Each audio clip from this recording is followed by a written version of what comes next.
Apa kabar saudaraku sekalian? Assalamualaikum warahmatullahi wabarakatuh. Waalaikumsalam. Alhamdulillah, apa kabar semuanya? Alhamdulillah. Ya, saya mau izin Ustaz Bronco. Assalamualaikum. Waalaikumsalam warahmatullahi.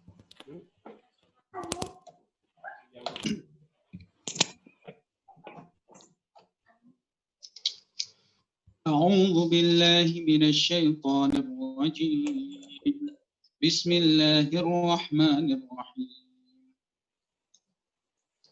والليل إذا يغشى والنهار إذا تجلى وما خلق الذكر والأنثى إن سعيكم لشتى فأما من أعطى واتقى وصدق بالحسنى فسنيسره لليسرى وأما من بخل واستغنى وكذب بالحسنى فسنيسره للعسرى وما يغني عنه ماله إذا تردى إن علينا للهدى وإن لنا للآخرة والأولى فأنذرتكم نارا تلظى لا يصلاها إلا الأشقى الذي كذب وتولى وسيجنبها الأتقى الذي يؤتي ماله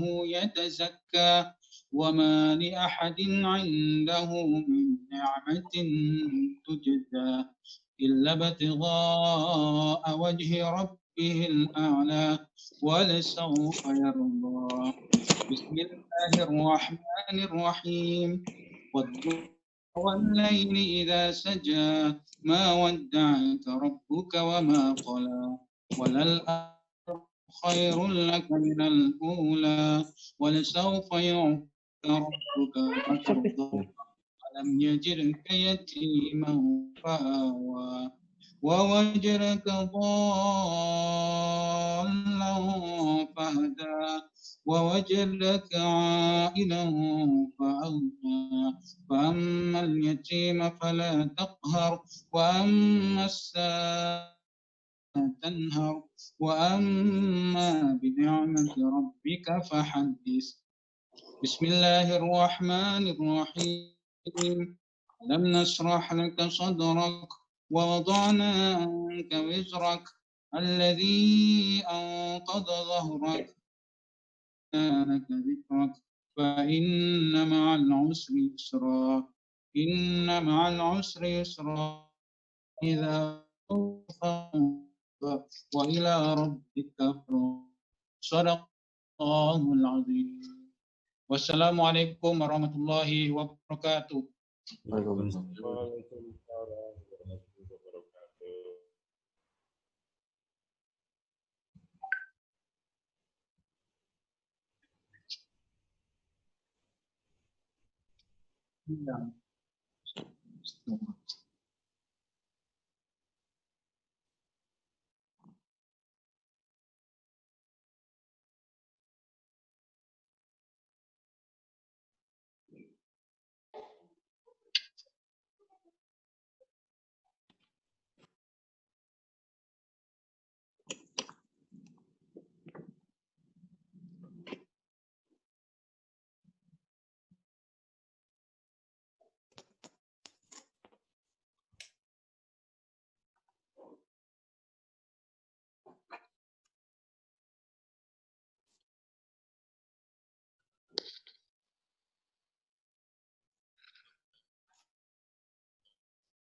Alhamdulillahirrabbilalamin wa bihi nasta'in ala amri dunya waddin. Asyhadu an la ilaha illallah wa asyhadu anna Muhammadan abduhu wa rasuluh. Allahumma shalli ala Muhammad wa ala ali sayyidina Muhammad. Rabbi zidni ilma warzuqni fahma, Rabbi ishrah li sadri wa hlul 'uqdatam min lisani yafqahu qawli, amma ba'du. Alhamdulillah. Ini kawan-kawan, adik-adikku sekalian, sebelumnya saya sapa dulu nih, mudah-mudahan sehat semua walafiat selama COVID. Mas Tufel, Alhamdulillah. Mas Ridho, Mas Ahmad ini tambah ganteng aja nih pakai peci. Al-Selahju, Ades, Mas Majid mana nih fotonya? Mas Majid juga. Mas Yoga yang curang, Ustaz. Yoga curang. Oh iya. Ya dapat. Mas Bagus. Ini yang satu siapa? Ya Ustaz. Mbak Eni Yaros siapa ya? Ada juga yang gabung ya? Alhamdulillah. Kita ngobrol santai aja ya tentang ini malam ini. Ya Pak, berat banget materinya.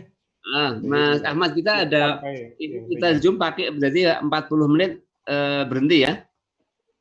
Boten Pak. Alhamdulillah. Masya Allah. Ini baru dapat namanya ya. Ini baru dapat. Alamin. Kita bincang-bincang rileks santai ya, meskipun temanya kita agak kencang ya. Tapi ada satu hal sebelum kita diskusikan lebih jauh ya, kita bersyukur pada Allah Subhanahu wa taala ini bisa membahas apapun kita akan coba kaitkan dengan Islam ya. Kita akan kaitkan dengan bagaimana Quran sekarang Rasulullah memberikan solusi mampu kita ya terhadap masalah-masalah yang kita hadapi. Masalah yang kita hadapi kadang itu agak unik gitu ya. Jadi kalau saya ibaratkan sebuah contoh ya, misal ada satu kasus seorang laki dan perempuan itu melakukan sebuah dosa besar, kemudian dia malu ya, takut hamil ketahuan, terus dia tanya ke ulama gitu ya, gimana solusi Islam untuk mengatasi agar tidak malu ini terjadi perzinahan ya. Tentu kita sebagai jelaskannya ya, karena sumber masalahnya itu sudah di luar konteks syariat. Jadi ketika sesuatu yang non syariat itu yang menimbulkan masalah, Islam mengatasi masalah itu agak pelik gitu ya. Ketika kemudian setan yang sakit, nah itu malaikat suruh. Nah, kita harus petakan sebetulnya ya bahwa masalah ekonomi, krisis ekonomi ini akar masalahnya dari mana?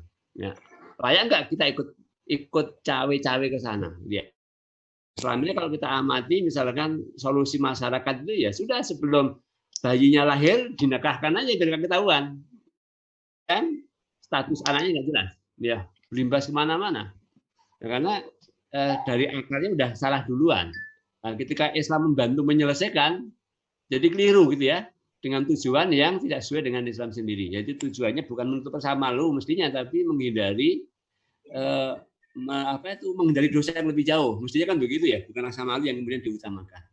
Nah, kita bicara di krisis ekonomi keuangan itu juga sama. Kita perlu petakan lagi ya sebetulnya apa akar masalah. Saya menyiapkan bahan tapi masih belum tertata ya, mungkin agak beratkan ya. Jadi sebetulnya coba host disable. Oh, jadi saya tidak bisa share, gimana caranya? Oh, ini bawa, tapi ini diblok ini sebagai part Ya, chat. hostnya. Yuk, Nah, bentar. Siap.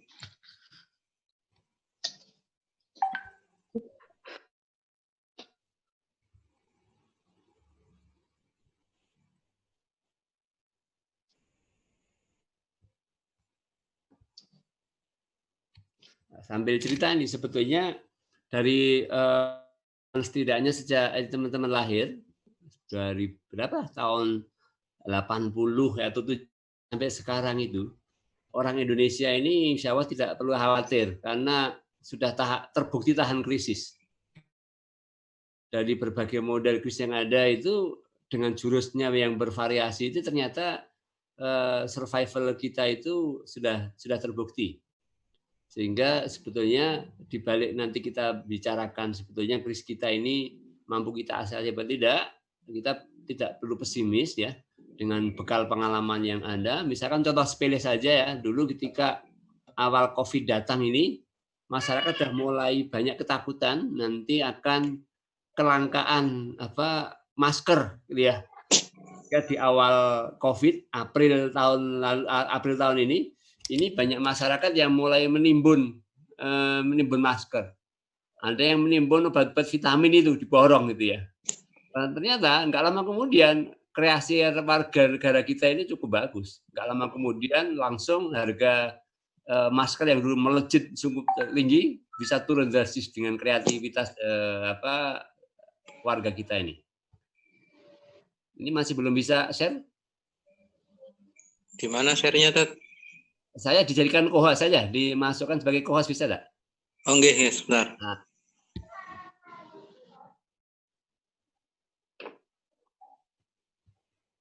Bentar, Tat. Yang mana sih?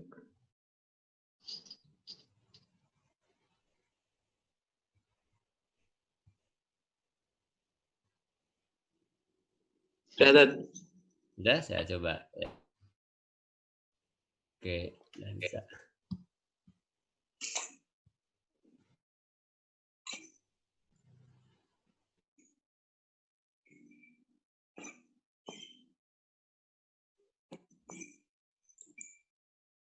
Oke, udah bisa ya, baca ya. Jadi peta awal saja sepanjang sejarah. Sehingga kalau kita diberi umur panjang itu ya kita bisa mengalaminya secara langsung ya. Yang secara umum sebetulnya rata-rata sumber ekonomi secara global ini bermula dari mata uang. Ya, sehingga yang paling diuntungkan sampai saat ini ada negara yang bermata uang kuat. Dan mereka berlomba untuk memperebutkan diri memiliki mata uang yang kuat ini. Sumber krisis yang lain adalah sistem keuangan perbankan. Dan yang ketiga sektor pemerintah atau utang ini.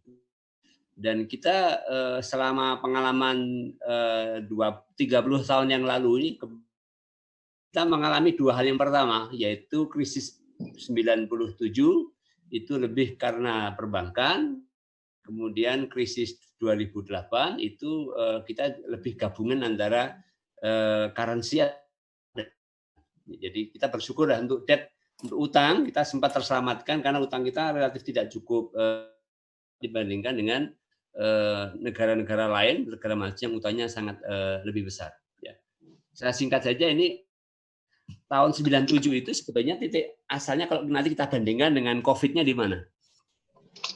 Tahun 97 itu akar masalah krisisnya itu tetap di aspek perbankan. Negara Indonesia dan negara di Asia ini kebanjiran duit kira-kira gitu. Sehingga saat kebanjiran duit itulah mereka mulai menggelembungkan aset. Jadi intinya di situ sebetulnya para kapitalis, para pemodal tidak ingin rugi, gitu ya, sehingga dia terpaksa harus menderivasikan asetnya. Sehingga banyak kasus itu tahun 95, 97 karena nilai aset dengan yang sesungguhnya. Jadi terjadilah kemudian ketidakpercayaan publik terhadap aset keuangan yang merembet kepada mata uang. Ini dengan 10 tahun kemudian kita sebut dengan global, ya. Tapi intinya mirip. Jadi kalau dulu itu kelebihan di beberapa negara di kawasan Asia Tenggara, 2008 ini yang terjadi adalah pemetaan uang antar negara di dunia. Ya, numpuk di Cina. Ya. Jadi ketika ya itu nggak merata, ya terjadi di sini adalah orang kaya itu mulai kebingungan untuk menaruh uangnya di mana. Sehingga 2008 inilah orang-orang Cina ini yang kaya-kaya itu mulai ketakutan ketika negaranya collapse, maka dia taruh uangnya itu di Amerika. Yang mereka kebingungan kelebihan dana, dia produk menjadi produk yang fix. Amerika itu kelebihan dana, akhirnya orang yang mestinya itu tidak siap menerima kredit dikasih kredit. Itu jadi akhirnya produk diblend, dicampur, barang baik dicampur sama barang buruk biar laku dijadikan satu. Jadinya nanti kredit perumahan gitu ya. Ketika orang yang sudah punya rumah bagus-bagus itu sudah habis dikasih duit, bank masih sisa duitnya karena distori dari berbagai negara termasuk Cina terutama. Nah, ternyata kemudian kelebihan dana ini kan tidak gratis ini. Karena sistem ekonomi global ini bersifat pasar, nggak ada uang gratis. Cina ngasih ke Amerika juga berbayar, ya, nggak ada konsep filantropi dalam hal ini, ya. Sehingga terjadi mereka harus mengembalikan dana itu agar biasa kembali, maka dia harus memaksakan diri menjual barangnya tadi dengan cara jual barang buruk di mix dengan barang bagus agar laku. Ternyata di lapangan yang barang yang buruk ini banyak sekali sehingga akhirnya krisisnya macet dan berdampak secara global. Lagi-lagi di sini titik kuncinya adalah ada pemalsuan, ya, pemalsuan produk dengan bahasa yang sangat keren namanya rekayasa keuangan. Nah, sebetulnya kalau kita perhatikan mengapa krisis itu bisa terjadi, ya. Jadi sebenarnya kalau kita bandingkan krisis ekonomi ini levelnya ada yang sekedar penurunan kayak perekonomian, jadi supply-nya turun atau demand-nya permintaan turun melemah kayak misalkan kalau kita alami selama ini bulan April itu ketika ada COVID, langkah efek pertama yang kita rasakan itu permintaan untuk melemah. Orang takut keluar rumah, kemudian akhirnya permintaan turun. Nah, ketika permintaan turun itulah kemudian berdampak pada produksi yang semakin melemah. Tapi ternyata bulan April itu hanya permintaan. Tenaga kerja yang mulai bekerja di rumah, supply chain sudah mulai berkurang, akhirnya dua sisi bergerak bersama. Nah, kalau kita perhatikan sebetulnya mengapa bisa sampai terjadi dari penurunan ekonomi itu berubah menjadi krisis yang berkepanjangan. Kali ini terjadi sekitar di bawah 6 bulan itu kita belum menyebutnya sebagai sebuah resesi, ya. Tapi ketika udah dampaknya sampai 1-2 tahun itu baru kita mulai khawatir bahwa ekonomi udah mulai turun, tapi turunnya hanya mungkin di bawah 6 bulan atau 1 tahun, kita masih merasa itu belum resesi, itu baru penurunan ekonomi. Tapi kalau udah dampaknya sampai tahun seperti tahun 70-an, ya, tahun 35-an, sampai 3-4 tahun itu baru kita sebut dengan istilah deep depression. Nah, mengapa ini terjadi? Ini sebetulnya udah perbincangan cukup panjang, ya. Coba nanti kita amati di negeri kita apa penyebabnya, ya. Yang generasi pertama, first generation model, itu menyebutkan bahwa sebab utamanya negara mengalami krisis itu adalah fundamental ekonomi yang lemah. Jadi yang salah satunya dituduhkan oleh Rizal Ramli terhadap Indonesia krisis tahun 97. Mengapa Indonesia nggak siap ketika kemudian mata uang kita itu ternyata melemah, ya. Ternyata karena kita tidak punya sumber devisa yang cukup. Kita nggak punya infrastruktur ekonomi yang mapan. Faktornya itu, ya, weak economic fundamental. Tapi kalau kita amati akhir-akhir ini nggak pas juga karena banyak negara yang struktur ekonominya kuat juga mengalami krisis juga. Bahkan negara Amerika juga mengalami, ya. Maka teori ini nggak pas juga diterapkan. Muncul second generation, ya, itu yang menganggap bahwa sebetulnya sumber masalah dari negara mengalami krisis itu adalah kegagalan negara dalam melakukan membangun sebuah ekspektasi dalam koordinasi. Misalkan contohnya begini. Ini kita mau ada new normal, ya. Pemerintah itu menganggap bahwa daya tahan masyarakat Indonesia ini untuk kelas tertentu itu nggak akan survive kalau dilanjutkan sampai bulan Juni ke depan. Maka perlu dilakukan oleh dengan sebuah new normal baru.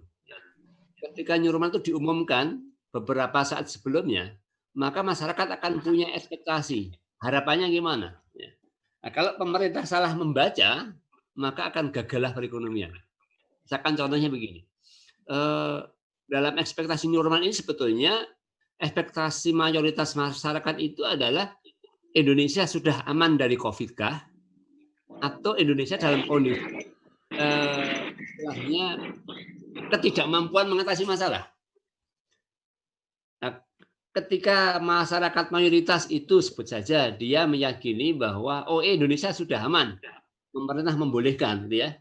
Kemudian pemerintah salah menangkap bahwa sebetulnya yang terjadi itu bukan seperti itu, masyarakat dianggap kurang percaya, maka kebijakan pemerintah tidak akan nyambung dengan apa yang dilakukan masyarakat. Sebagai contoh misalkan banyak yang mengkritik ya pemerintah saat ini, pemerintah hanya bilang new normal saja, tapi nggak menyiapkan skema sistem kehidupan yang new normal. Misalkan contoh ya, dalam new normal ini kita diminta jaga jarak, yang mestinya kita berpindah dari offline ekonomi ke digital ekonomi. Ya. Tetapi pemerintah tidak memberikan stimulus yang cukup untuk bergerak dari sistem manual ke digital ekonomi. Insentifnya itu ya sebatas keringanan pajak, ya insentif yang itu sebetulnya nggak bisa langsung mengarah pada kehidupan new normal. Beda misalkan kasusnya misalkan di Malaysia ini ada insentif yang cukup menarik. Misalnya pemerintah memberikan ekstra 1 GB kepada seluruh masyarakat UMKM per hari. Sehingga mereka yang tidak punya kuota, dia bisa diarahkan untuk melakukan bisnis online. Kemudian pemerintah ngasih insentif sekitar 800 sampai 1.000 ringgit bagi mereka yang merekrut pengangguran. Sehingga ekonomi diharapkan pulih kembali gitu ya. Insentifnya clear jelas di situ. Nah, ini kalau harapan dan ini nggak jalan, ini malah sebaliknya. Yang jadi malah kemudian ekonomi memburuk gitu ya. Masyarakat nggak ada distrust dengan pemerintah, sehingga setiap kebijakan pemerintah disikapi dengan sesuatu yang berlawanan. Nah, yang ketiga, menganggap bahwa sumber masalah krisis itu adalah balance sheet effect, jadi defisit neraca. Ketidakmampuan pemerintah mengelola neraca perdagangan atau fiskal, ya anggaran APBN. Ya misalkan kita punya case itu beberapa waktu lalu tapi belum sampai ke krisis, misalkan BUMN kita yang selalu merugi. Perhitungan asumsi terhadap nilai rupiah yang salah dalam menghitung anggaran pemerintah. Yang lebih penting lagi yang poin nomor 4 ini yaitu weak regulatory framework, kerangka pemerintah yang lemah. Pemerintah itu regulasinya tidak kuat, tidak strong, nggak powerful. Sehingga ketika ada masalah cenderung lari dari masalah, menyerahkan kepada publik lagi. Seolah kita tuh nggak punya kuasa apa-apa. Ya, anggaran nggak ada. Kita sebut tadi ya ada sekian 100 triliun, ya itu dari rupiah gede. Bandingkan negara lain tidak seberapa.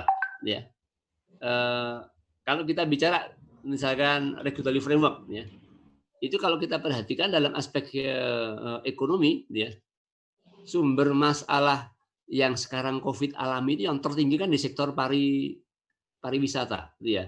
Tapi agak unik ini pada saat virus COVID ini belum pulih, ya, belum pulih. Pemerintah ngasih insentif di sektor pariwisata, tapi bentuknya tidak dalam bentuk tadi kerangka regulasi yang strong. Misalkan contohnya yang pemerintah berikan itu kan seperti insentif hanya sebatas keringanan pajak pariwisata, diskon sarana transportasi gitu ya. Tapi tidak ada insentif bagi hotel, bagi tempat wisata untuk menyiapkan skim yang sehat dan aman dari COVID. Ini ya, saya pernah lihat itu ada yang posting tentang wastafel yang portable yang dibuat bisa airnya itu dibuka dengan keran diinjak di kaki, sabunnya diinjak di kaki. Jadi tidak perlu tangan menyentuh gitu ya. Itu masyarakat menjual 1 juta rupiah. Mestinya nggak perlu gitu. Jadi mestinya tempat-tempat wisata diredesain seperti itu. Ada insentif ke sana, gitu ya. Ada regulatori yang ikut masuk terlibat ke sana. Tidak hanya ngomong masalah duit saja, gitu ya. Kemudian yang 2008 lalu ini faktornya, yaitu Global Saving Investment Imbalances. Ada ketimpangan itu kalau di level kota, desa, antar provinsi, tapi ketimpangannya global. Ternyata ketika satu negara itu super kaya, negara lain itu super miskin, yang susah nggak cuma yang miskin, yang kaya pun bingung untuk dibawa kemana ini duitnya ini. Ternyata kalau salah tempat, itu juga masalah lagi. Kenapa? Karena nggak ada uang gratis. Nggak ada konsep uang gratis. Pemerintah sampai hari ini sudah tahu bahwa Indonesia punya sukuk, ya, punya surat utang. Tapi pemerintah itu masih bicara sukuk itu tidak akan gratis. Pemerintah masih meyakini bahwa tidak ada orang Indonesia yang mau ngutangi ke pemerintah tanpa bunga. Padahal ada, ya. Padahal ada potensi umat Islam yang kalau kita sedekahnya cukup besar sekali. Coba keandaian sedekah itu dikelola oleh pemerintah dengan bentuk sukuk. Dibutuhkan sedekah senilai 101 triliun untuk membantu misalkan warga yang terkena COVID, jaminannya nanti pemerintah balikin free of charge, ya. Itu kan sebetulnya bukannya tidak ada. Cuman pemerintah itu punya asumsi yang keliru. Dianggap bahwa semua itu komersil. Itu kalau dipandang dari aspek sebabnya. Bagaimana dengan pandangan Islam?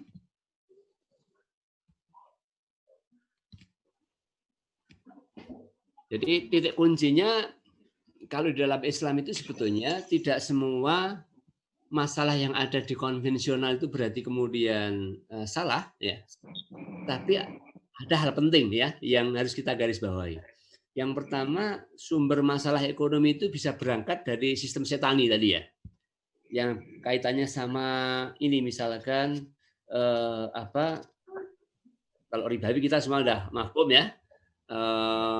Sistem horor, ya, sistem horor. Sistem ekonomi keuangan yang sistem model hedging, berspekulasi, ini kan di kita belum bisa dikendalikan sampai hari ini di Indonesia maupun di dunia, ya.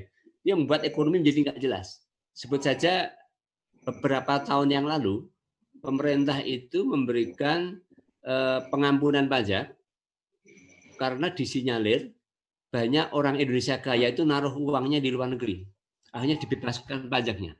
Ternyata di luar dugaan itu. Ekspektasi pemerintah itu berhasil sukses, ya. Bisa dihimpun lebih dari berapa dulu? 3.000 triliun duit masuk. Orang-orang Indonesia yang mulai di Malaysia, di Singapura itu ditarik semua, itu belum semuanya lah. Terkumpul ke sana. Mengapa mereka itu kok sampai banyak itu? Karena kita dibiarkan orang-orang yang super kaya ini untuk melakukan hedging, mencari untung dari manapun. Di uang itu bisa dimain-mainkan kemana-mana, ya. Contoh lagi misalkan kalau kita lihat sistem di negeri kita ini memungkinkan adanya ini free market mechanism. Beberapa tahun lalu itu diumumkan oleh Dirjen Pajak bahwa jumlah pajak mobil mewah yang mangkrak di Indonesia itu senilai sekitar 30 miliar. Yang nggak dibayar. Dan itu atas namanya bukan pemilik mobil. Atas namanya adalah bisa orang miskin, bahkan ada tukang becak yang punya mobil mewah 2. Didatangi itu oleh petugas pajak, dia nggak merasa memiliki mobil mewah. Artinya di situ ada something wrong. Sistem di kita ini, sistem pasar ini nggak ada moral lagi. Tidak ada moral. Masyarakat menganggap bahwa yang penting kalau ada hasil yang ada hasil itu dianggap selesai. Kira-kira kalau dalam 3 sistem ini bisa kita anulir semuanya, gitu ya. Insya Allah sumber-sumber masalah krisis keuangan itu bisa kita hindari. Cuma problemnya kalau yang terjadi bukan di keuangan, kayak kasusnya COVID, ya. COVID itu nggak ada hubungannya sama riba, nggak ada hubungannya sama horor, nggak ada hubungannya sama maisir, gitu ya. Berarti itu bisa terjadi juga dalam sistem ekonomi Islam ataupun sistem ekonomi konvensional, ya. Coba kalau kita perhatikan sebelum kita bicara ke sana. Jadi bagaimana cara kerja sistem ekonomi Islam itu? Ini saya masuk ke sini, ya. Jadi sistem ekonomi Islam itu intinya, jadi kalau saya bantu pakai ini, itu dibagi menjadi dua. Sistem ekonomi pasar, ya, dan sistem ekonomi non pasar. Non pasar itu ada wakaf, ada muamalah, ada zakat. Di pasar di situ intinya tidak ada riba dan tidak ada maisir. Kalau kita lihat mekanisme kerjanya,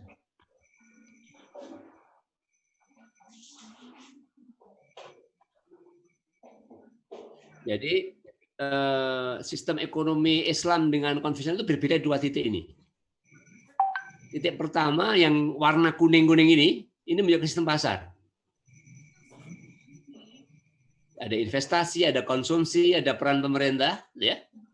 Sementara yang warna hijau ini adalah sistem sosial. Ada zakat, ada sedekah, ada wakaf atau voluntary sector. Nah, sistem konvensional itu isinya di luar yang hijau plus yang merah. Mereka nggak mengenal konsep filantropi, kecuali itu hanya sebatas bagian dari investasi. Mereka nggak mengenal konsep zakah, kecuali itu adalah disetarakan dengan pajak yang harus dikembalikan kepada pembayar pajak. Sehingga APBN itu kalau di sistem konvensional adalah cerminan dari keinginan para pembayar pajak. Siapa yang memutuskan anggaran APBN adalah DPR. Siapakah DPR itu? Adalah wakil rakyat. Siapakah wakil rakyat itu? Adalah mereka yang membayar pajak. Ya. Sehingga sebetulnya dalam kacamata ekonomi, cerminan APBN atau G itu tidak lain adalah cerminan dari para pemilik modal. Nah, sistem ekonomi Islam ini, dalam ekonomi pasar itu ribanya dibuang, judinya dibuang. Tidak ada spekulasi, tidak ada mekanisme insentif tanpa insentif yang tanpa risiko. Ya. Nah, sisi lain yang sekarang nggak ada itu adalah sedekah dan wakaf dan zakat ini. Yang sekarang ini adalah hilang. Ya. Nah, sekarang teman-teman sekalian kalau kita lihat COVID ini yang diserang yang mana? Untuk mengasih ya. Kalau kita lihat kemarin krisis tahun 97 itu yang diserang I-nya. Tahun 2008 yang diserang juga I-nya. Nah, saat ini ketika ada virus COVID itu yang diserang yang mana? Maka kita perlu petakan. Kita cari sumber krisis di mana sebetulnya. Apakah di konsumsinya? Ataukah di investasinya? Ataukah mungkin di atas ini, yaitu di fiskalnya, ya, di sisi government-nya? Atau di APBN-nya di sini, di pemerintahnya, di total anggaran? Atau bahkan mungkin di sumber daya? Ya. Kayak misalkan gempa bumi tahun 2004 Jogja atau Aceh itu masuk di sini, ya. Jadi kerusakan sumber daya alam. Nah, kalau kita cermati bulan April yang lalu itu yang langsung terkena adalah C-nya. Jadi ketika ada COVID, maka efek pertamanya orang belanjanya berkurang, C-nya turun, konsumsinya turun, daya belinya melemah, gitu ya. Maka kalau kita bicara daya beli melemah ini, siapa yang bisa support? Bisa support ada dua, yaitu satu bersumber dari zakat, ya, dari zakat orang kaya ini ya. Kita harus menguatkan zakat untuk memberikan bantalan yang kuat bagi orang-orang yang miskin itu. Itu larinya ke konsumsi. Yang sifatnya non konsumsi seperti wakaf dan sedekah ini tidak boleh digunakan untuk konsumsi dasar, tapi diperuntukkan ke investasi orang miskin terganggu. Jadi kalau kita bicara bulan April ini bukan lagi hanya konsumsi yang terserang. Bulan Juni gitu ya. Juni ini COVID sudah mulai menyerang sektor UMKM. Maka kita nggak ngomong lagi zakat. Yang dibahas adalah penggalangan wakaf dan sedekah produktif.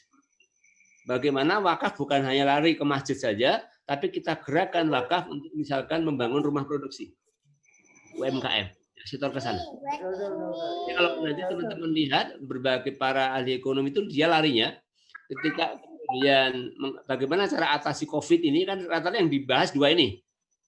Investasi produksi kita turun karena pasokan melemah, kemudian konsumsi kita itu juga melemah. Ya. Kita mengasumsikan di sini nggak ada riba, mengasumsikan tidak ada perjudian. Ya. Maka solusi yang ditawarkan tadi sosial ekonomi sosial. Teman-teman sekalian, bahwa ternyata porsi zakat kita itu nggak seberapa. Porsi sedekah kita nggak seberapa. Lalu apa yang bisa kita maksimalkan ketika situasi yang kita hadapi itu sebut saja ya, ada beberapa sektor yang terdampak, ya. Maka sebetulnya salah satu penyebabnya di sini. Saya dapat laporan beberapa minggu yang lalu itu di daerah Jawa Barat itu sudah lebih dari 5 lembaga keuangan mikro syariah kolab. Lebih dari 5 BMT ya, BMT lembaga mikro kolab. Kalau koperasi saya belum dengar gitu ya. Perbankan karena perbankan konvensional maupun syariah ini belum terdampak karena sama pemerintah itu memang dibolehkan untuk merubah status macetnya menjadi tidak macet. Tapi sebenarnya bom waktu itu ya, bom waktu karena ketika nanti ternyata sudah lewat jatuh temponya itu akan jadi kelihatan dia akan menjadi masalah apa tidak. Jadi sebetulnya titik masalahnya kalau andekan sistem ribawi ini kita buang, ketika ada masalah UMKM yang nggak kuat bayar selama COVID 3 bulan, mestinya tidak kena cas bunga. Di sistem konvensional itu tentu saja teori pemerintah membebaskan, faktanya tidak akan bisa gitu. Coba nanti teman-teman yang pengalaman sama perbankan bisa dilihat, ketika utang di bank itu direstrukturisasi, kita kena bunga tambahan apa tidak? Di bank syariah, kalau yang riba 15% yang dibuang, dah tertolong sebetulnya. Sistem keuangan kita akan menolong para pengusaha yang terdampak dari COVID. Kemudian, andekan nanti ke depan, COVID ini mempengaruhi faktor G. Teman-teman mungkin bertanya, ya, ini uang ratusan triliun itu diambil dari mana?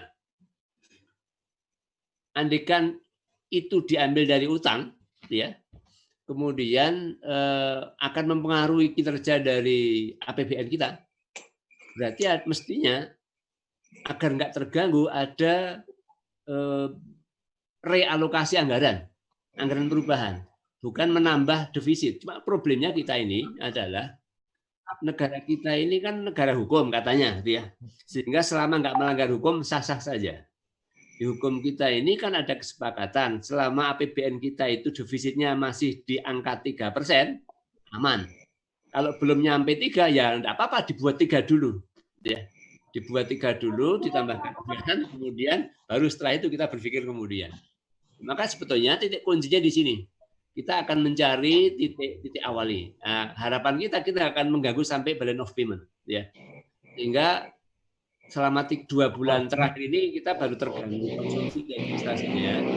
Harapan kita dengan pemerintah itu mestinya tidak melulu dia mengandalkan sektor G saja, tapi mesti harus ada support yang bisa memulihkan sektor konsumsi dan investasi ini. 2 sektor ini nggak pernah digerakkan. Zakat, wakaf, sedekah ini ya. Yang kalau sekarang kita masih malu kalau cerita potensi dan realisasi. Ya. Nah, itu kira-kira ya gambaran awal tentang sebetulnya kalau kita bicara COVID bagi Islam mengatasi solusi itu masih lebih relevan daripada kita bicara tentang bagaimana ketika kita krisis keuangan tahun lalu kita ngasih solusinya, karena penyebab COVID ini tidak ada hubungannya sama pelanggaran syariat ya dalam hal ekonomi. Tapi kalau kita bicara yang lalu 2007 atau 97 krisis terjadi karena ribawi. Kalau ini semuanya fakta terjadi. Jadi Allah menurunkan cobaan berbentuk tadi sumber krisisnya itu bisa dari ini kan, dari resource-nya, SDM-nya nggak bisa kerja karena diserang sakit, sumber dayanya dia berkurang, maka produksinya berkurang. Jadi I-nya turun, C-nya turun. Maka cara ngatasinya kembali ke sana. Kalau pasar itu nggak bisa jalan, maka harus kembangkan sektor non pasar. Nah, titik kunci itulah yang perlu kita galang. Maka kemarin mungkin saya kalau kita anjurkan ya, selain kita menggalakkan sistem pasar, bagaimana sistem non pasar itu kita maksimalkan. Mungkin itu dulu Mas yang bisa saya sampaikan. Kita lebih banyak diskusi, monggo kami tutup dulu. Assalamualaikum warahmatullahi wabarakatuh.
Nah,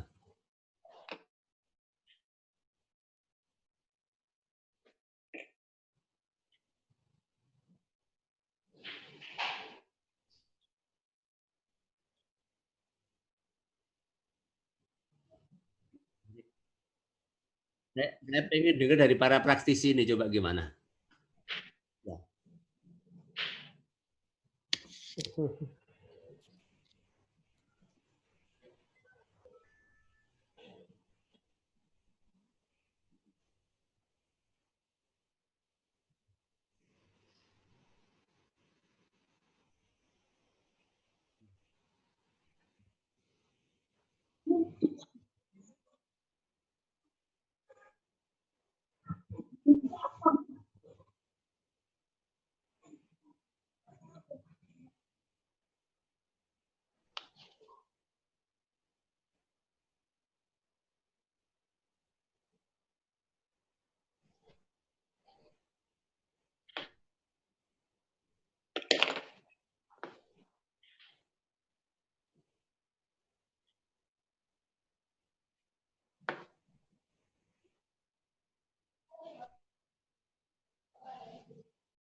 Tufel, silakan Tufel.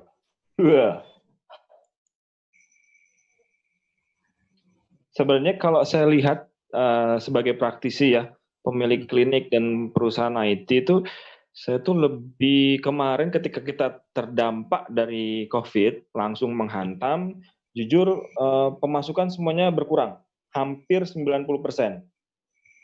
Sedangkan pengeluarannya tinggi, naik gitu kan. Contoh di mana kita butuh masker, baju hazmat, dan face shield, dan semuanya itu naiknya itu bukan 2 kali lipat, bisa 100 kali lipat. Bayangkan ketika saya beli masker 1 helai dulu, sebelum COVID itu harganya sekitar berapa ya, 6.000 gitu, dapat 3 lembar. Sekarang saya 50 lembar, saya harus merogoh kocek 800.000. Dan itu saya coba cari cara gimana ya pemasukannya ini, bayangkan 1 minggu tuh biasanya saya 1 klinik itu bisa dapat 10 juta. Tapi ini menjadi 1 minggu dapat 300.000 tuh bagus sekali itu. Itu sangat bagus sekali yang saya alami. Nah, saya majukan coba pakai teknik sedekah. Saya nggak malu-malu, saya pasang di depan klinik, saya pasang di kendaraan stiker, kami butuh bantuan. Dan alhamdulillah ketika kita benar-benar menayangkan itu, ada aja yang masuk. Baju hazmat, masker, face shield. Nah, coba ke Ustadz Pri, ini kayaknya kita butuh suatu lembaga yang fokus menangani zakat dan sedekah ini Ustadz. Ini kan benar-benar pelajaran buat kita semua ketika kita hanya mengandalkan sistem perbankan, itu kita tidak dapat bantuan. Kalau misalnya kita punya lembaga tersebut, kemungkinan masih bisa terbantu kayaknya ya.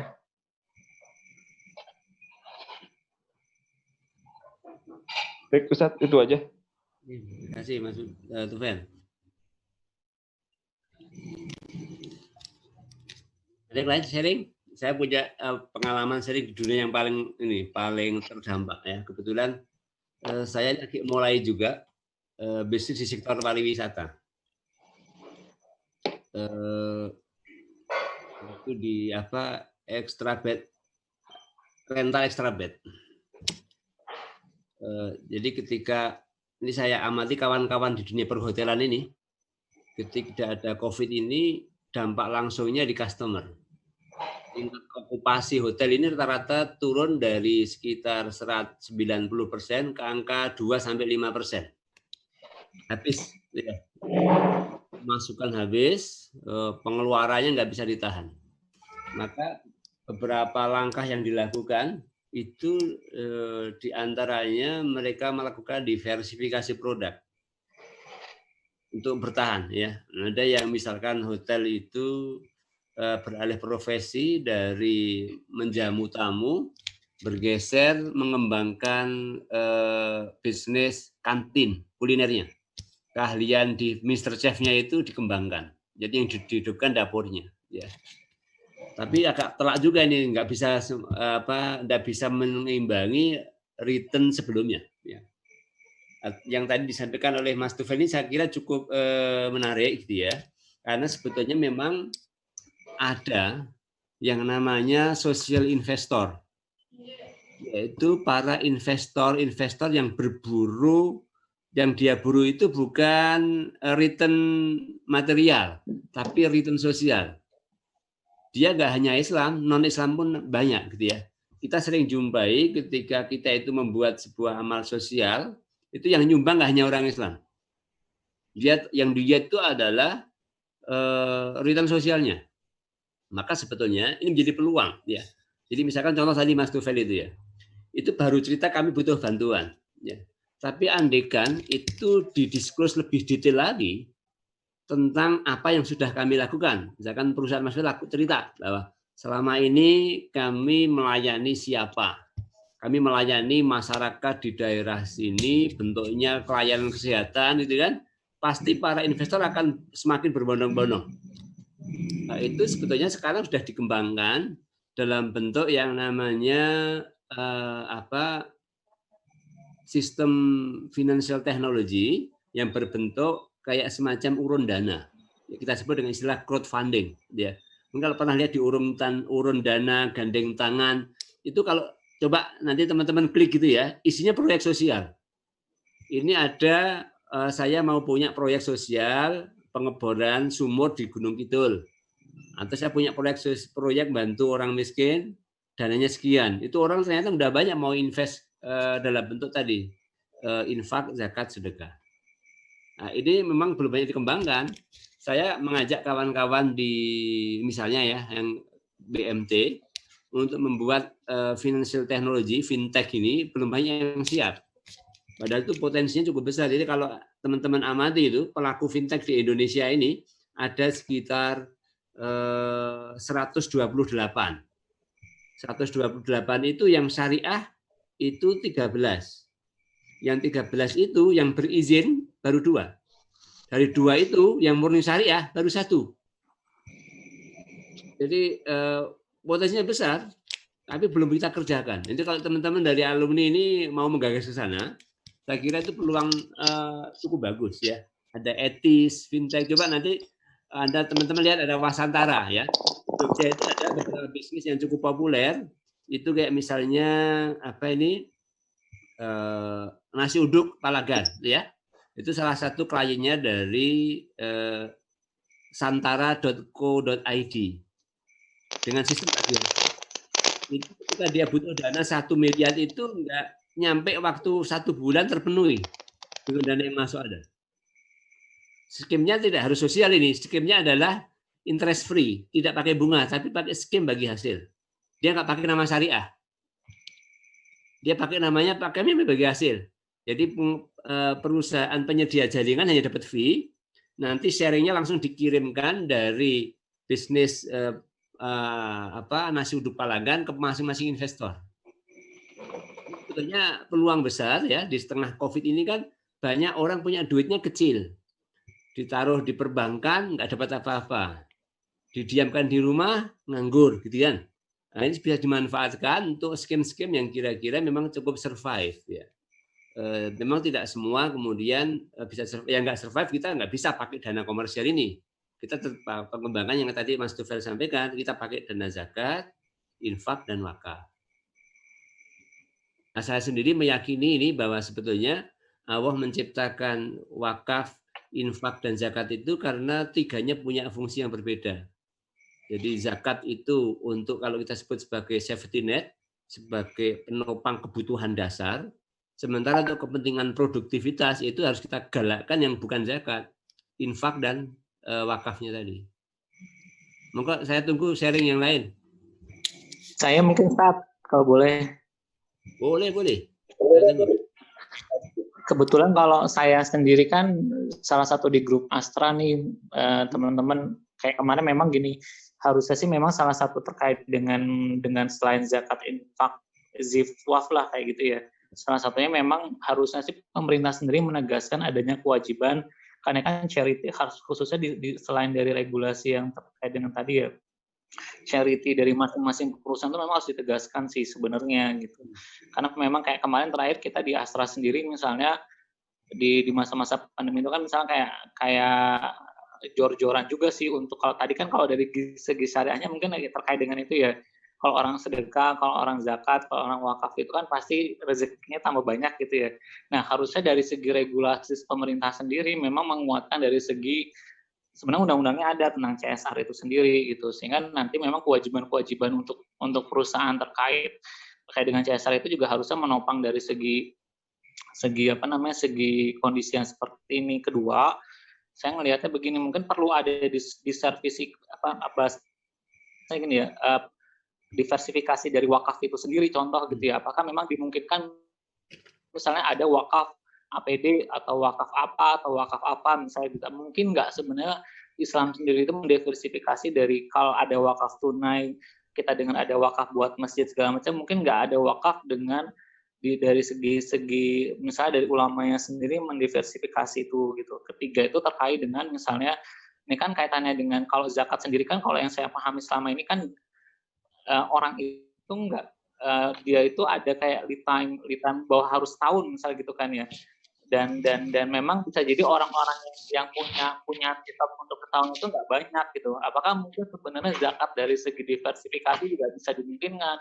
Mungkin zakat profesi mulai digiatkan kayak gitu. Sebenarnya memang banyak hal yang mungkin saya nggak tahu diversifikasi dari zakat, infak, sedekah dan wakaf itu sendiri mungkin nggak dilakukan sebenarnya, nggak cuma sekedar yang tradisional yang kita lihat sih konven gitu, orang cuma nyumbang selesai gitu sih, sehingga orang mungkin tertarik gitu untuk kemudian ziswaf itu sendiri. Mungkin itu sih start teman-teman semua.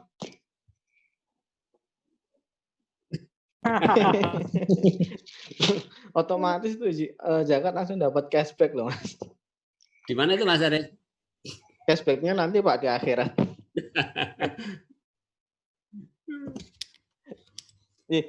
Saya masuk nih sharing pengalaman aja. Bahasanya menarik ini. Memang agak berat. Tadi saya berusaha untuk mencerna itu sambil mikir yang lain. Saya mulai dari sisi berbagai sisi ya. Kalau dari sisi pemerintah, kalau untuk menghadapi masa pandemi seperti ini, sepengetahuan saya ketika sharing dengan teman-teman yang mengetahui terkait dengan kondisi pemerintahan, pertama pemerintah kita itu dalam kondisi dilema. Ketika menghadapi situasi seperti ini itu seperti halnya zaman sekitar 98-97 ya, sebelum rezim Soeharto itu turun ya. Waktu itu kan ada IMF datang ke Indonesia menawari pilihannya hutang atau apa itu. Nah, seperti halnya kondisi pandemi saat ini. Jadi pemerintah kita itu dalam posisi antara Amerika atau Cina yang menggunakan hutang, World Bank atau banknya Cina itu. Nah, dilemanya di situ. Itu informasi yang saya peroleh. Karena kalau pemerintah itu mau ngasih stimulus ekonomi sampai ke mikro, itu pemerintah tidak punya duit yang cukup. Berbeda ketika dengan Malaysia. Malaysia negara kecil, Indonesia negara besar dengan jumlah penduduk yang besar pula. Jadi ketika pemerintah uangnya nggak cukup ya, maka stimulus itu tidak akan sampai mikro. Maka stimulusnya itu seperti keringanan pajak dan lain sebagainya. Sampai saya tanyakan ke teman saya, loh ini tuh untuk untuk mengangkat ekonomi khususnya adalah UMKM, maka UMKM itu butuh stimulus.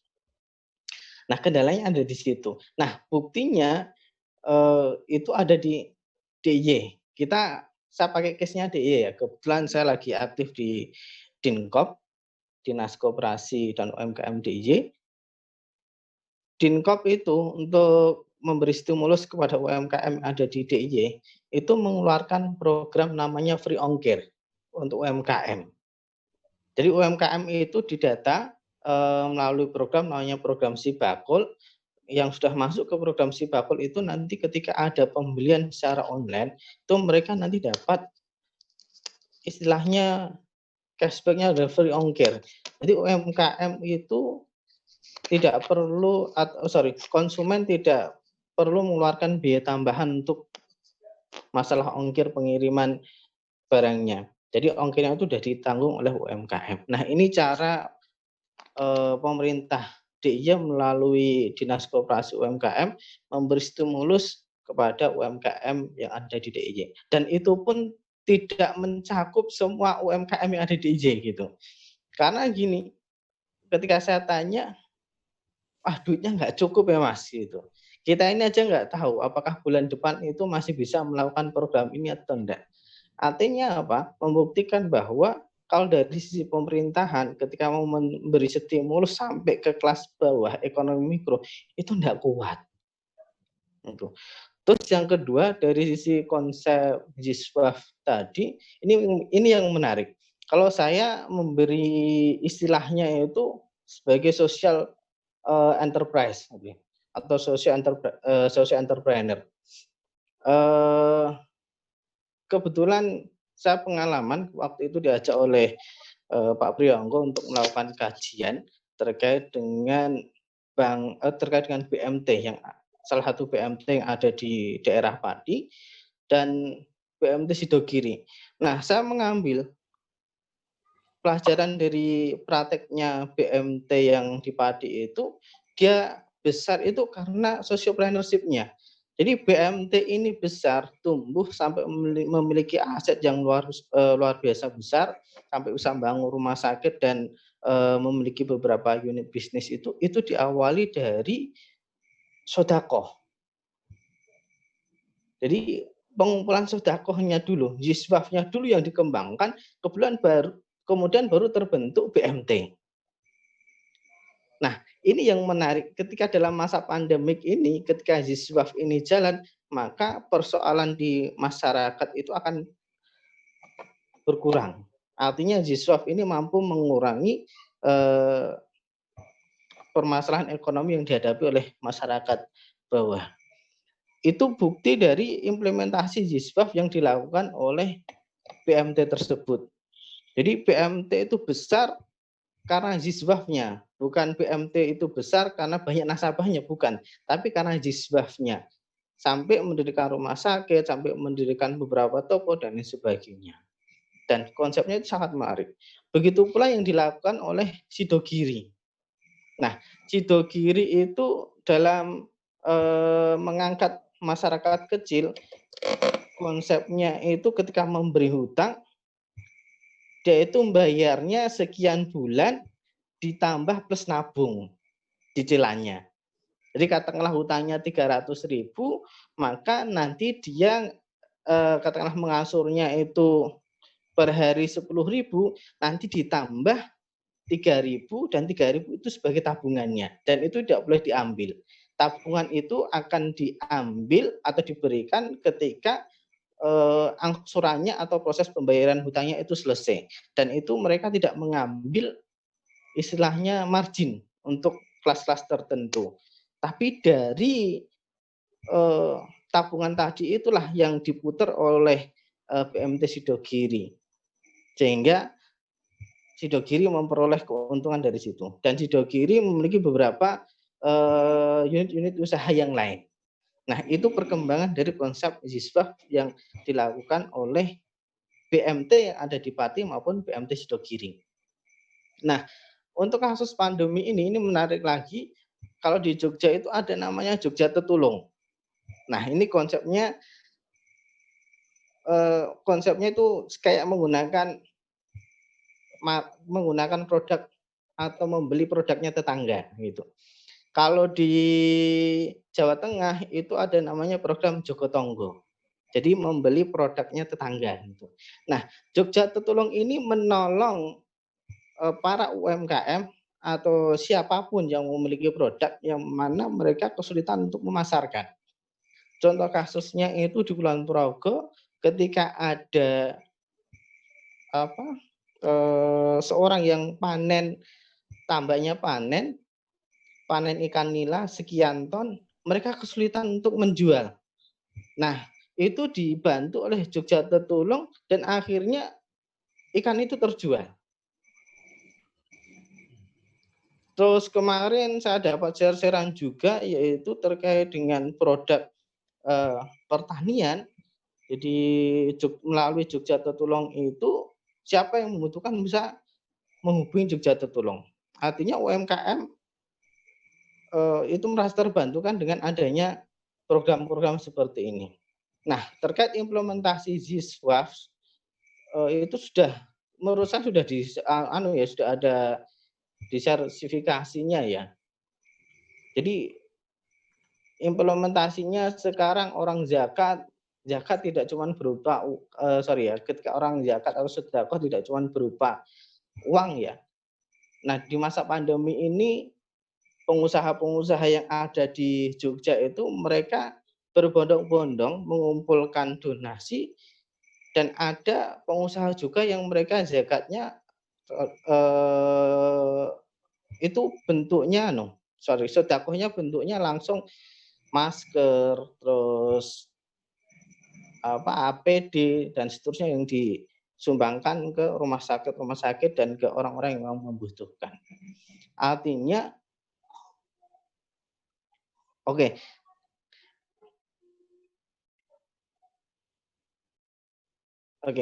artinya poinnya apa dari tadi yang saya sampaikan, bahwa di masa pandemi ini konsep sociopreneurship dan ZISWAF itu sangat membantu perekonomian masyarakat.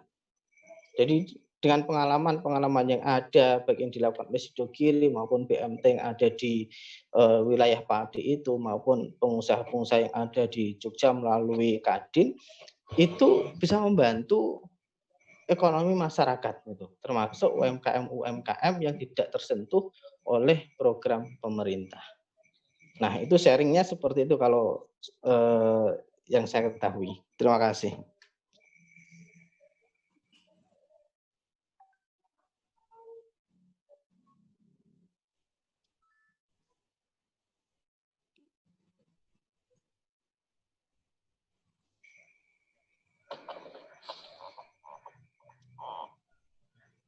Ayo Mas Bagus, silakan Mas Bagus.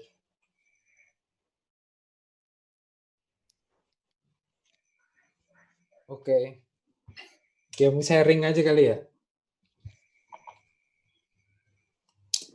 Karena ya pas kebenaran juga sih, kan aku kan kerjanya di pemerintahan dan juga di pusat.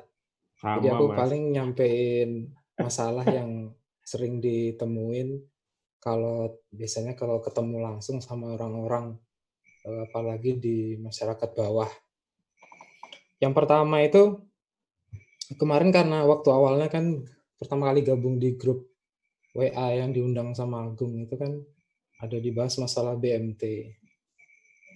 Nah, saya sebenarnya sih sekarang tuh juga lagi mengkaji, karena kalau nggak salah BMT itu kan dia badan hukumnya itu bentuknya koperasi ya. Nah, terus jadi sekarang lagi mengkaji itu koperasi. Tapi memang koperasi itu kan ya ranahnya ada di Kemenkop. Cuma yang jadi catatan saya itu masalah BMT itu atau koperasi ini, dia tuh masalahnya itu ada di mana? Apakah di sisi fundingnya, apa dia di sisi financingnya gitu. Atau masalah yang lain yang biasanya sering muncul ke permukaan itu kan masalah mismanagement. Jadi pengurusnya itu tidak mendapatkan trust dari masyarakat. Dari anggota koperasinya itu sendiri. Terus juga masalah yang dia masuk ke ranah pidana itu karena dia menawarkan pinjaman di luar dari anggotanya. Terus yang kedua juga itu sekarang kan trennya itu kan teknologi IT. Kemudian ada e-commerce banyak, terutama e-commerce yang gede-gede itu udah pasti lah itu dari luar kan, dari asing segala macam. Secara satu sisi memang membawa dampak dan juga manfaat, tapi di sisi yang lain ternyata masih ada gap gitu. Nah, salah satu yang mendasar adalah banyak dari UKM kita itu ibu-ibu, terus kemudian juga adik-adik mahasiswa itu dia masih kebingungan bagaimana sih caranya mereka itu bisa menjadi, katakanlah menjadi seller atau menjadi penjual online atau menjual menggunakan apa namanya Facebook, Instagram kayak gitu. Karena kan jualan nggak hanya harus melalui e-commerce, tapi dia dari apa akun sosial medianya dia juga bisa. Terus kemudian yang masalah ketiga juga, biar ini juga nggak berat ya bahasannya, yaitu saya juga menemui bahwa memang kalau ngelihat di daerah itu, terutama sendiri kalau ngambil contoh di Jogja, itu memang masih ada ketimpangan. Ketimpangannya itu maksudnya begini, jadi antara satu sisi dia misalkan membutuhkan suatu barang atau produk, tapi di sisi sananya kebetulan dia punya dan itu informasinya tidak bertemu, gitu. Kalaupun tidak bertemu biasanya informasinya itu asimetris. Dan ini yang justru belum ada yang menangkap peluangnya itu. Jadi yang dia secara sukarela, jadi sebelum dia masuk ke sisi komersial, paling enggak masuk dululah ke sisi sosial begitu. Jadi untuk membantu apa namanya kalangan bawah ini. Jadi sebelum dia memikirkan untuk masuk ke sisi apa untuk mencari profit. Mungkin itu aja dulu. Karena yang terakhir tadi ini saya menemukan waktu saya ke mana, ke Bukit Tinggi itu, pas saya datang itu waktu ada acara apa namanya, nemenin anggota dewan itu, ya cuma sebagai narsum, sebelum apa, sehari sebelumnya itu, banyak petani yang dia bukan baru panen, maksudnya dia punya stok tomat, tapi kemudian tomatnya itu tidak laku di pasaran, harganya jatuh begitu. Saya tanya, "Kenapa kok bisa jatuh?" gitu. Karena memang di sisi apa namanya, atasnya di tengkulaknya itu dia dimainkan harga. Katanya, sebelumnya itu dia, apa, ada tomat yang bukan ada tomat, jadi dia memberikan informasi bahwa, sudah ada suplai tomat yang berlebih gitu, dan itu datang misalkan dari Medan, Brastagi, gitu. Padahal kalau dicek di lapangan itu belum apa namanya, tidak tepat itu informasinya. Jadi begitu. Artinya, kita sendiri juga dari sisi informasi itu banyak yang masih miss dan, ketika ingin memvalidasi itu tidak bisa. Jadi tidak ada caranya, metodenya. Mungkin itu dulu, mungkin bisa lanjut ke teman-teman yang lain.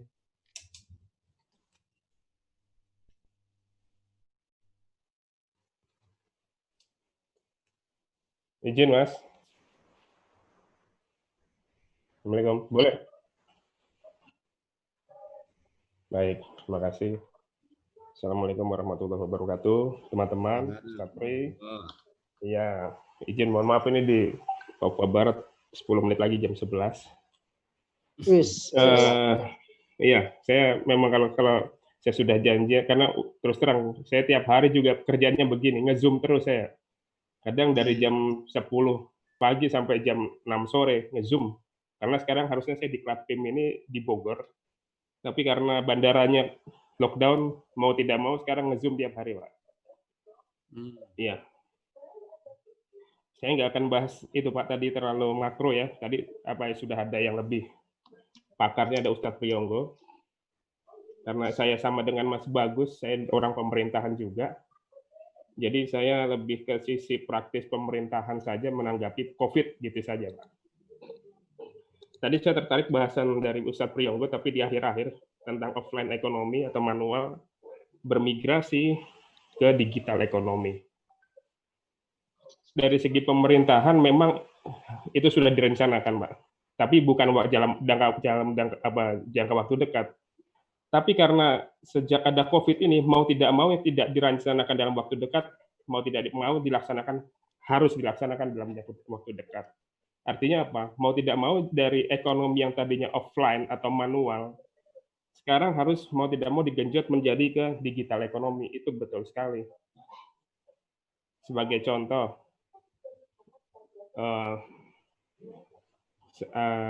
dulu waktu usaha saya yang awal, yang saya belajar dari Mas Farid, itu masih sistemnya offline, gitu ya. masih direct selling. Mas Bagus punya pengalaman juga, pernah bareng-bareng sama saya juga itu jualan juga. Sekarang sudah tidak bisa kita mau jualan offline. Kita mau jualan di mana? Kalau di Sorong saja jam 7 malam itu sudah ditutup. Toko-toko sudah tidak boleh jualan. Nah, mau tidak mau solusinya hanya dengan online. Jadi kita ke depan bisnis ini bukan offline lagi. Offline perlu tidak perlu. Tapi itu bukan untuk suatu jaminan bakal sukses, tidak. Tapi ke depan ini akan online. Termasuk kita di pemerintahan juga begitu, Pak. Pemerintahan ini kita di BPN Pertanahan tadinya pendaftaran hak tanggungan misalnya ya untuk jaminan sertifikat dari bank misalnya contoh. Dulu masih manual. Sekarang sudah tidak manual. Sekarang ada namanya HT elektronik gitu, hak tanggungan elektronik. Sertifikat hak tanggungannya juga bukan lagi manual seperti Bapak Ibu pegang sertifikat, bukan. Tapi sekarang cukup di print gitu. Yang mendaftarkan bukan lagi PPAT tapi bank sekarang. Jadi kita sekarang modelnya paperless, Pak. Paperless. Ke depan ini semua akan paperless. Tidak dan semua orang akan punya namanya tanda tangan elektronik. Itu ke depan akan seperti itu. Ya. Lalu ketiga, Pak, yang perlu kita perkuat juga di masa Covid ini, kalau kita ada di diklat materi pejabat pengawas atau diklat P4, itu ada namanya kita resilient leadership. Jadi kalau tadi Ustadz Priyogo itu sampaikan kita masih sebatas servant leadership ya, kepemimpinan yang melayani tadi, ada aspek sosial dan segala macamnya. Tapi ke depan di masa krisis ini kita bagaimana dari servant leadership menjadi resilient leadership. Kepemimpinan ini, pemimpin ini dituntut berpikir di masa krisis ini bagaimana cepat, tanggap, ya, mencari solusi, tidak menyalahkan keadaan gitu, Pak. Jadi sekarang ini kan modelnya begitu, Pak. Harus cepat, tanggap. Kalau tidak cepat dan tanggap, dia akan tidak kepake lah ke depan ini. Termasuk dalam berbisnis juga insya Allah mungkin demikian, Pak. Jadi harapan saya sebenarnya ini malam ini saya mau bahas yang ringan-ringan sebenarnya, mau saya ngobrol-ngobrol yang ringan. Nah, tapi kita sudah ada materi yang makro tadi, ya terlanjur sudah. Saya sekalian saja kita bahwa ke depan teman-teman namanya era revolusi industri 4.0 tadi sudah kita jalani mulai sekarang. Hal-hal yang sifatnya paperless, tanda tangan elektronik, digital, ya mau nggak mau saya juga belajar dari TUFEL. Dulu waktu kita di Darul Falah, saya ngeliat TUFEL itu agak aneh. Kok ada yang masih TI begitu? Padahal kita belajarnya mungkin terlalu praktis begitu. Ternyata kita sekarang baru lihat sekarang, Pak.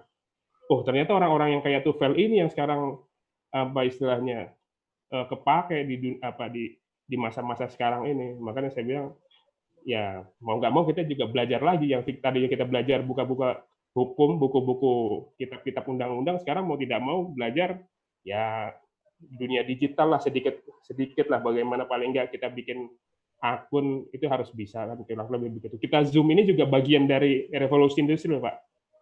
Gitu, Pak. Oke, kira-kira begitu. Teman-teman, saya senang sekali bisa bergabung di Zoom meeting malam ini. Insya Allah saya berharap ke depan banyak teman-teman yang berbagi cerita di sini. Kalau saya mohon izin, saya tidak bisa banyak berbagi cerita karena saya dengan Mas Bagus ini sama-sama orang birokrasi, gitu. Ya, kalau duit, ya terima kasih. Sebenarnya Mas ini yang bayarin saya sama Mas Bagus, jadi saya terima kasih sebenarnya. Tadi yang dibilang dari Ustadz Priyogo tadi APBN dan segala macamnya itu kan ya kita dari APBN. Ya, terima kasih Ustadz, terima kasih Pak Admin.